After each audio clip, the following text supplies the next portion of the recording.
فرمایا گہرے دوست بھی قیامت کے دن دشمن بن جائیں گے۔ جو تعلق تقوی کی بنیاد پر ہوتا ہے نا، اس میں بندہ دوسرے بندے کے ساتھ ڈائریکٹ نہیں ہوتا، اس میں دو بندوں کے درمیان اللہ کی رضا موجود ہوتی ہے، تو اس کی بھی برکات اتنی ہوتی ہے کہ وہ تعلق اتنا قائم رہتا ہے، اتنا قائم رہتا ہے کہ رب فرماتا ہے دنیا میں نہیں گویا آخرت میں بھی وہ تعلق قائم رہے گا۔ سورہ زخرف کی ایک آیت میں نے تلاوت کی ہے، اللہ تعالیٰ نے ارشاد فرمایا الأخلاء یومئذ بعضهم لبعض عدو، فرمایا گہرے دوست بھی قیامت کے دن دشمن بن جائیں گے۔ جو بڑے پختہ دوستیاں رکھنے والے لوگ تھے ان کا بھی قیامت میں ایک دوسرے کے ساتھ عداوت کا معاملہ ہو جائے گا۔ بچے گا کون؟ فرمایا الا المتقین، جن کی دوستیاں تقوی کی بنیاد پر ہوں گی وہ دوستیاں قیامت کے دن بھی قائم رہیں گی۔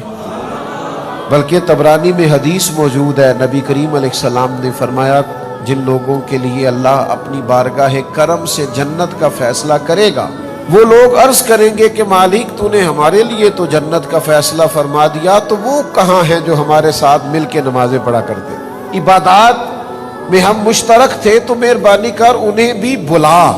تو محبوب فرماتے وہ کسی اپنی کمزوری اور کوتاہی کی وجہ سے اس فیصلے کے مستحق نہیں تھے، لیکن جب یہ صالحین ان کی سفارش کریں گے تو اللہ تعالیٰ انہیں بھی جنت عطا فرما دے گا۔